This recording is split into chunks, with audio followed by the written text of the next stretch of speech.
ઓમ શ્રી ગણેશાય નમઃ. જય શ્રી કૃષ્ણ મિત્રો.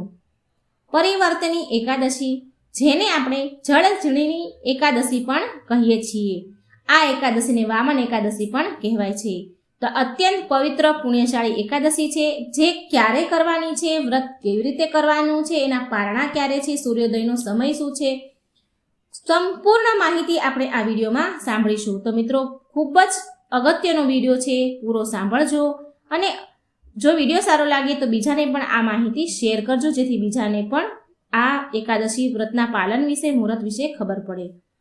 અચ્યુતમ કેશવમ રામ નારાયણમ કૃષ્ણદામોદરમ વાસુદેવમ હરિ શ્રીધરમ માધવમ ગોપિકા વલ્લભમ જાનકી નાયકમ રામચંદ્ર ભજે. હરે રામ રામ રામ હરે હરે, હરે કૃષ્ણ કૃષ્ણ કૃષ્ણ હરે હરે. ઓમ નમો ભગવતે વાસુદેવાય.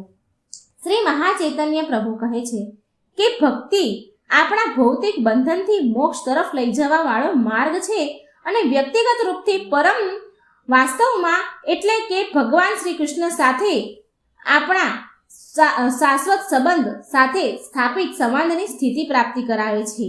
ભક્તિ એક એવો માર્ગ છે કે જેનું લક્ષ્ય સાંસારિક લાભ નથી, પણ ભગવાનની સેવાના માધ્યમથી પરમ આનંદને મેળવવાનો છે.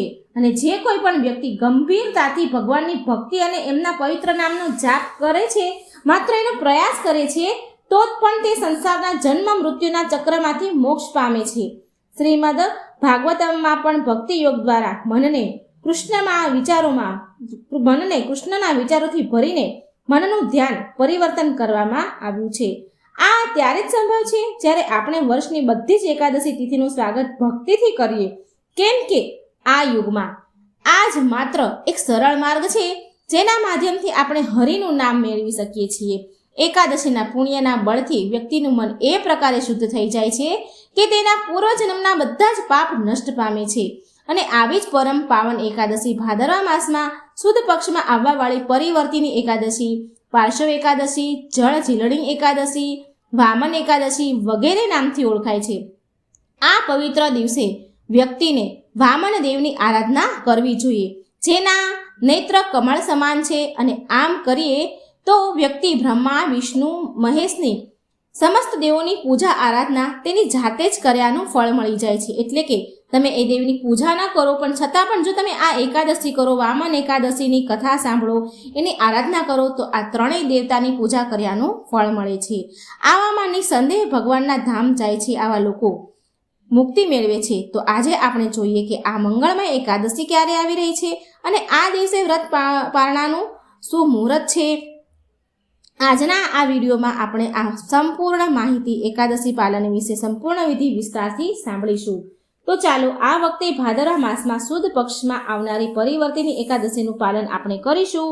14 સપ્ટેમ્બર 2024 શનિવારના દિવસે એકાદશી તિથિ પ્રારંભ થઈ રહી છે 13 સપ્ટેમ્બર 2024 શુક્રવારે રાત્રે 10 વાગ્યાથી 30 મિનિટથી શરૂ થાય છે અને પૂર્ણ થાય છે. એકાદશી તિથિ 14 સપ્ટેમ્બર 2024 શનિવારે રાત્રે 8 વાગ્યાને 41 મિનિટે.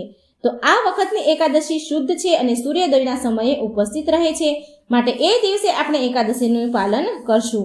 માટે એકાદશીનું પાલન 14 સપ્ટેમ્બર શનિવારે કરવાનું રહેશે. એકાદશીના દિવસે 14 સપ્ટેમ્બર શનિવારે બ્રહ્મ મુહૂર્તનો સમય છે સવારે વહેલો 4 વાગ્યાથી 34 મિનિટે, અને સૂર્યોદયનો સમય છે 6 વાગ્યાથી 10 મિનિટનો. બીજા દિવસે દ્વાદશીના વ્રતના પારણા આપણે કરીશું. સવારે 6 વાગ્યાને 11 મિનિટથી લઈને 10 વાગ્યાને 18 મિનિટ સુધીનો સમય છે આ પારણા કરવાનો સમય છે. ચાલો જાણીએ આ એકાદશી વ્રત પાલન કરવાની વિધિ શું છે. આ એકાદશીનું બીજું નામ જળઝીલણી, પરિવર્તિની અને વામન એકાદશી પણ છે, કેમ કે ચાતુર્માસના 4 માસ દરમિયાન આજે એ સમય છે કે જ્યારે યોગ નિંદ્રામાં શયન કરી રહેલા ભગવાન શ્રી હરિ વિષ્ણુ આ દિવસે પડખું ફરે છે. માટે આ એકાદશીને પરિવર્તની એકાદશી કહે છે. જે પણ વ્યક્તિ આ એકાદશીનું પૂરી શ્રદ્ધા અને નિષ્ઠાપૂર્વક પાલન કરે છે, તેમને 10મી તિથિથી પાલન કરવું જોઈએ. જેને પણ આ એકાદશી કરવી છે તેને 10મી તિથિથી પાલન કરવું જોઈએ, કે સંધ્યા સમય બાદ ભારે ભોજન ન કરવું. એકાદશી તિથિનો અર્થ એ છે કે વધારેમાં વધારે તપસ્યા કરવી અને હરિનામ લેવું.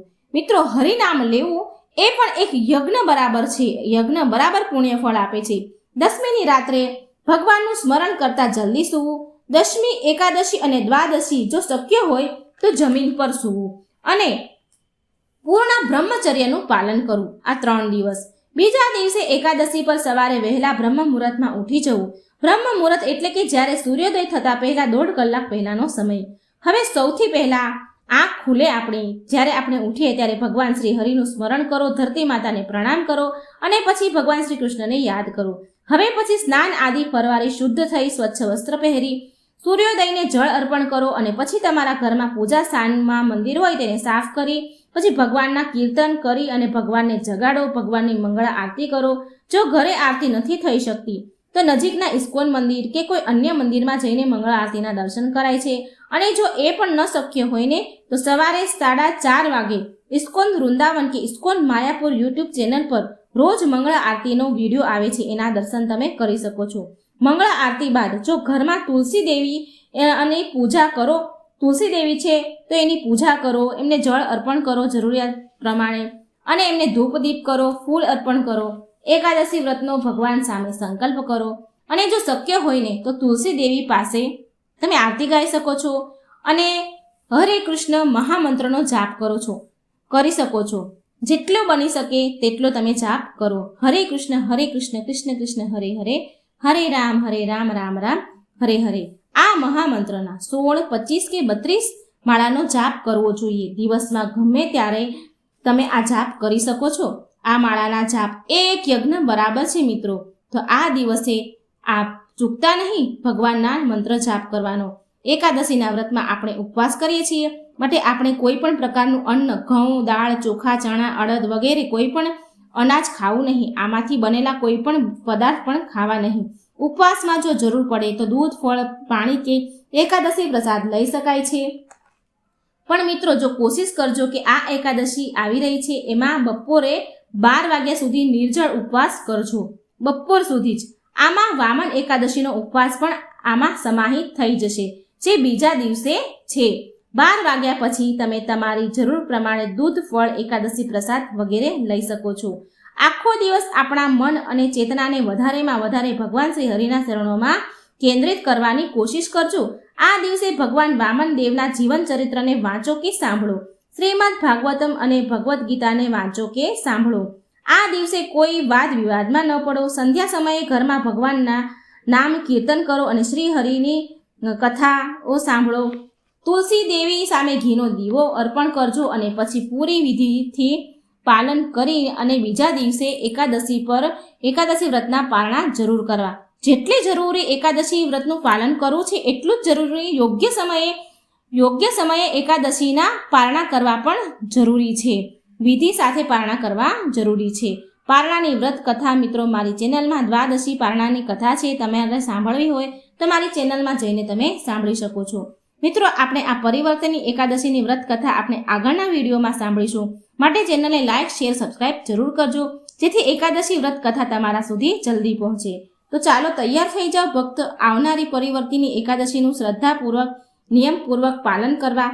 કેમ કે આ મહત્વપૂર્ણ એકાદશીનું પાલન કરવાથી ધાર્મિક અનુષ્ઠાન કર્યા વગર જ, તીર્થમાં યાત્રા કર્યા વગર જ બધા જ વ્યક્તિ કરોડો પાપથી મુક્ત થઈ જાય છે અને જન્મ મૃત્યુના ચક્રમાંથી મુક્ત થઈ જાય છે.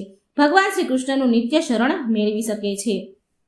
તો આપણે શ્રદ્ધાપૂર્વક એકાદશીનું પાલન કરશું અને મિત્રો બની શકે તો આ દિવસે તમારું જેટલું શક્ય હોય એટલું તમે દ્વાદશીના દિવસે દાન, દક્ષિણા, જરૂરિયાતમંદને કંઈ પણ તમે આપી શકો છો, જેવી તમારી સગવડ છે. પણ એકાદશીના દિવસે પુણ્ય કરવાથી આપણને વધારે ફળ મળે છે. તો આપણે એકાદશીનું વ્રત પાલન કરીએ, ભગવાન શ્રી કૃષ્ણને પ્રેમા ભક્તિની પ્રાર્થના કરીએ અને આપણા હૃદયમાં ભક્તિની જ્યોત પ્રગટાવીએ. તો મિત્રો ચાલો આ સારી રીતે એકાદશીનું પાલન કરજો અને વિડીયો સારો લાગે તો લાઇક, શેર કરજો. આ ચેનલને સબસ્ક્રાઈબ પણ જરૂર કરી દેજો. જય શ્રી કૃષ્ણ. રાધે રાધે. Thank you.